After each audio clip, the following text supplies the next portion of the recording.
ফুল পাবিনে অকুলে পাখি তুই ঠিক বসে থাক ঠিক বসে থাক ঠিক বসে থাক রে রামকৃষ্ণ নামের মাস্তুলে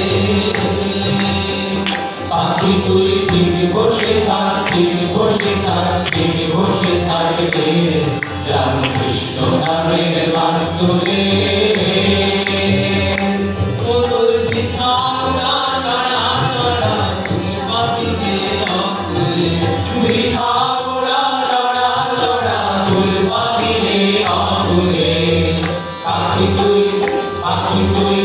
পাখি তুই ঠিক বসে থাক ঠিক বসে থাক ঠিক বসে থাক রে রামকৃষ্ণ নামের মাস্তুলে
পাখি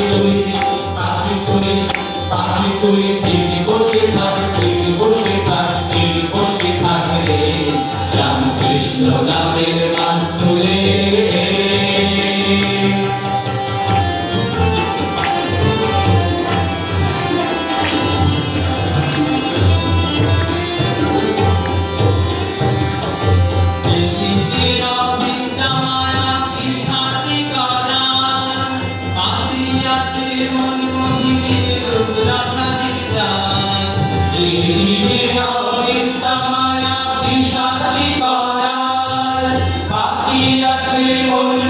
পাখি তুই ঠিক বসে থাক ঠিক বসে থাক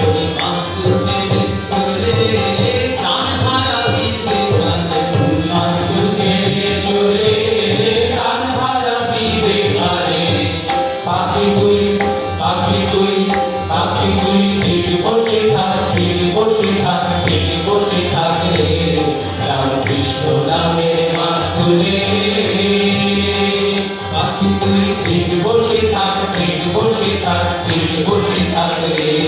রামকৃষ্ণ নামের মাস্তুলে পুতুল বৃথার উড়ান নড়াচড়া মননে অকুলে বৃথার উড়ান নড়াচড়া ফুল পাবিনে অকুলে পাখি তুই ঠিক বসে থাক ঠিক বসে থাক ঠিক বসে থাক রে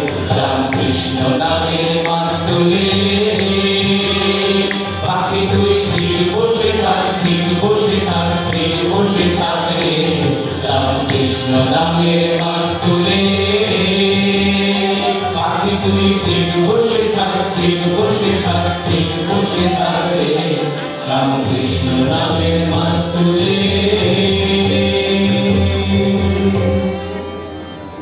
শ্রীমদ্ ভগবত গীতার শ্রীকৃষ্ণের সেই অমোঘ অভয়বাণী, यदा यदा हि धर्मस्य ग्लानिर्भवति भारत अभ्युत्थानमधर्मस्य तदात्मानं सृजाम्यहम्। অধর্মের অমানিশা যখনই সত্যের পুণ্য জ্যোতিকে গ্রাস করতে উদ্যত হয়েছে, তখনই মর্তধামে বেজে উঠেছে পাঞ্চজন্মের শঙ্খনাদ।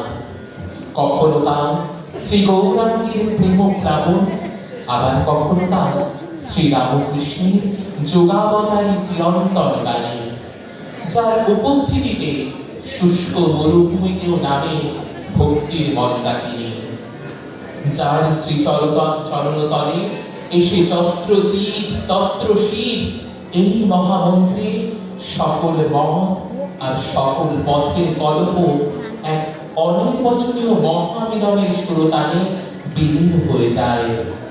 তার জীবন কোনো সাধারণ চরিত গাথা নয়, বরং এক চিরন্তন আধ্যাত্মিক মহাকাব্য। ঠাকুর বলতেন, কলিযুগে শাস্ত্রের কঠোরতা নয়, বরং নারদীয় ভক্তি হল পরম আশ্রয়। তিনি কখনো জননী ভবতারিণীর অবোধ তুলান, আবার কখনো বা বিরোধী রাধার মতো পরিপ্রেমে আত্মহারা দিব্য উন্মাদ। অন্তরের সেই ব্যাকুল হাহাকারে আকাশ বাতাস মন্থিত করে তিনি ডাকলেন, হা কৃষ্ণ, হে কৃষ্ণ, জ্ঞান কৃষ্ণ, প্রাণ কৃষ্ণ, মন কৃষ্ণ, আত্মা কৃষ্ণ, দেহ কৃষ্ণ। ৩রা জুলাই 1884 শ্রী রামকৃষ্ণ উল্টোরথের দিন এসেছেন বড়রাম বসুর বাড়িতে। সেখানে পণ্ডিত হর্ষধর তর্ক চূড়ামণি, ডাক্তার প্রতাপ মজুমদার, মনমোহন মিত্র, রামচন্দ্র দত্ত, কীর্তনিয়া বৈষ্ণবচরণ প্রমুখ আছেন। নানান ভক্তি প্রসঙ্গের পর শ্রী রামকৃষ্ণ কিছুক্ষণ রথ টানেন, তারপর নিজে গানটি ধরলেন। শ্রীরামকৃষ্ণ নৃত্য করছেন, ভক্তেরাও সেই সঙ্গে নাচছেন, গাইছেন, কীর্তনিয়া বৈষ্ণবচরণও যোগ দিয়েছেন। সকলেই অদ্ভুত দৃশ্য উপভোগ করছেন। তাদের মনে হচ্ছে যেন শ্রীবাস মন্দিরে শ্রী গৌরাঙ্গ ভক্ত সঙ্গে হরি প্রেমে মাতোয়ারা হয়ে নৃত্য গীত করছে। আজকে এই তৃতীয় আলেখ্যর অন্তিম লগ্নে আমরা ফিরে যাব সেই অলৌকিক মাহেন্দ্রক্ষণে, যখন কলকাতার ব্যস্ত ধূলিধূসরিত রাজপথে আচমকায় নেমে এসেছিল এক খণ্ড গোলক বৃন্দাবন, যেখানে পাণ্ডিত্যের শুষ্ক অহংকার ও যুক্তির কঠিন প্রাচীর ধর্মুতোর মতো ভেসে গিয়েছিল এক স্বতঃস্ফূর্ত প্রেম সাগরে। যাদের